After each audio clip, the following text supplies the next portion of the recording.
Merry Meet, Annie here. I thought I'd share with you tonight my putting together of some incense for my personal use for Mabon.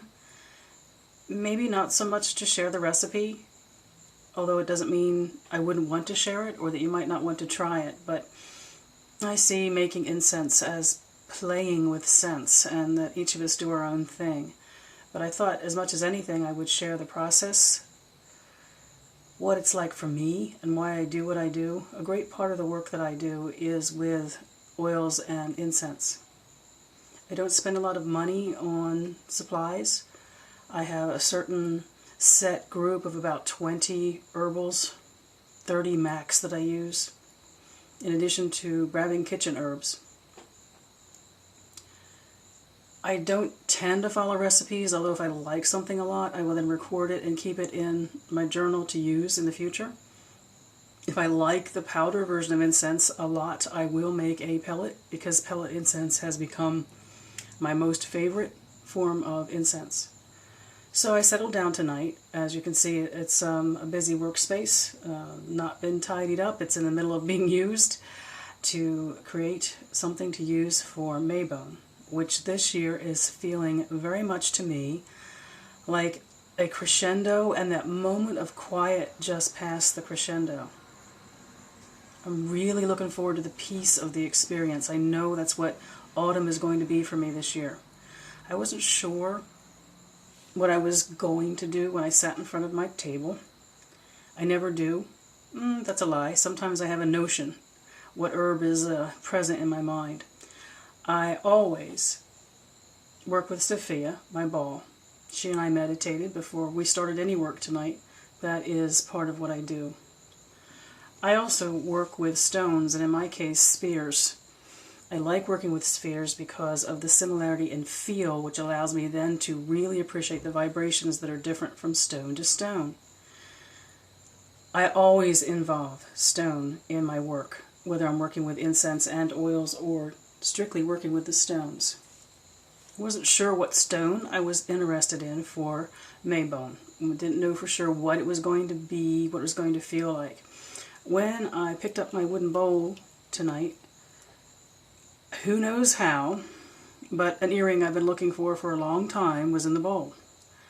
I'm very glad I found the earring. I'm fond of it, and now it can join its partner, but it has an amethyst center, which then caused me to spend some time thinking about my personal correspondences for amethyst. I believe that we may start at a place of collecting correspondences from books, from online, from teachers, but that we each then grow our relationship to every herb and stone. So my relationships to amethyst may not be the same as yours, but they are what they've become for me. Amethyst to me is very much a stone of balance, of calming, and of centering, of internal work. So it is a perfect inspiration for Mabon. Here is what I've decided is going into my first batch of incense for the autumn, and I will use this to celebrate the season. I'll begin by adding, which I have already spent time meditating with my amethyst sphere on the centering, calming, inward drawing that I want this incense to hold for me. Now I start all of my incense, no matter what the purpose is, with lavender that I have previously devoted as an expression of that pure Wiccan side of me that is the "and it harms none, do as I will, to the better of all." And this lavender has been devoted to that essence, and always I pull from this jar and add a bit of lavender to all of my incense. Now I've chosen as base notes, already ground, so it's already in here, amber. Now, in the old days, I would have used that mortar and pestle for that. It's actually a container holding it now. But being the age that I am, and with arthritis, and I do have lupus, which means I have hand control problems, I use a coffee grinder, and I do recommend that for anybody. Use a coffee grinder. If you have difficulty grinding some of the barks and woods and resins. And my advice to you is, the most important thing I can tell you is, when you use an electric grinder, small bursts, wait for a little bit. Small burst, wait for a little bit. You will burn whatever you have in here if you go crazy with your on button.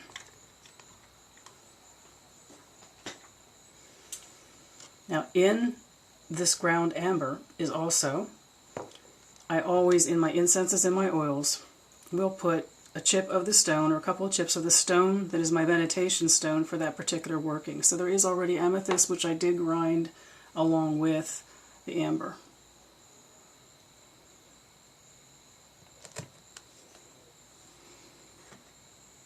I'm going to add valerian. Now my herbs are mostly very, very ground because I do like to make the pellets out of them, so I will prepare things, either buy them ground or I will ground them myself. Leaves and things like that I can still do for myself. So I'm going to add valerian to that. Valerian to me, and I should have mentioned that amber to me is the essence of depth, of age, of wisdom. That's the correspondence for me. Now the valerian that we just added, I added that because valerian to me is of the dirt. It is an herbal that, a botanical that just takes me to the earthiness, the ancient part of land and earth, and it has the feel of autumn for me. It almost always makes its way into work for me in Mabon. And then I'm also going to add basil. Now basil for me is a couple of reasons. When I was able to physically maintain a garden, which lupus took that away from me, I can't get down on all fours anymore.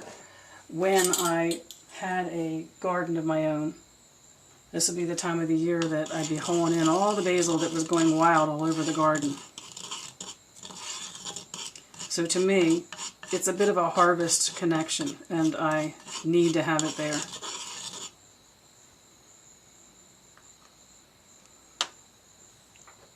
And the other thing I'm going to add is coriander. The basil was my medium note. I do work with incenses where I work with medium, high, and low notes. The amber and the valerian being base notes for me, basil being medium, and the coriander oil is a high note.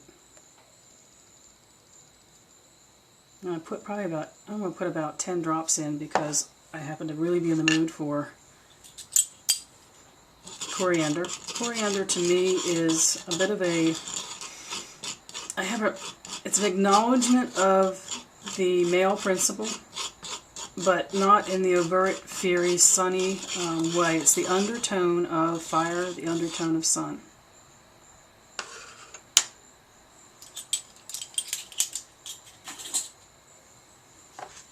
So I don't know what will or won't show up on screen for this. I prefer, since these are very powdered, I prefer to get my hands in there and mix it myself.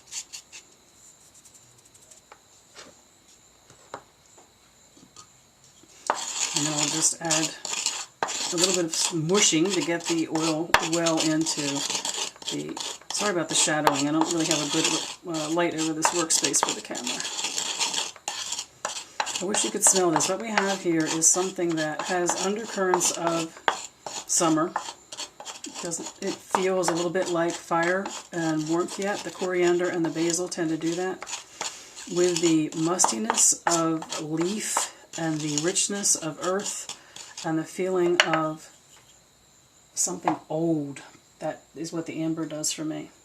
I tend to store incense in these little snuff boxes, I call them. And that is because I work with small batches at a time, because a week from now I'll be on to another smell altogether, because I'll be needing something different out of that aspect of the whatever working I'm doing then. Whatever place I'm in a week or two from now won't be this place. So I make my incense in very, very small batches.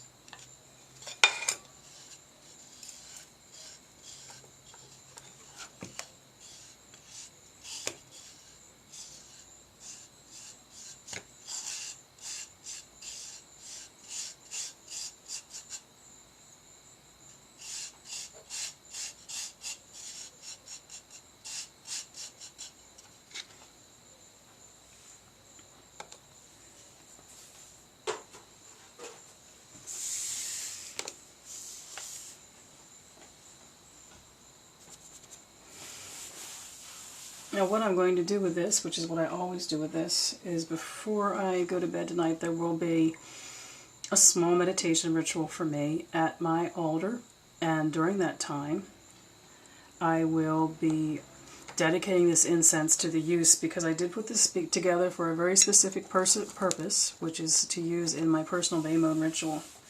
And how I will be doing that, it's just my personal thing. I just thought I'd show it to you because it shows how I like to play with things.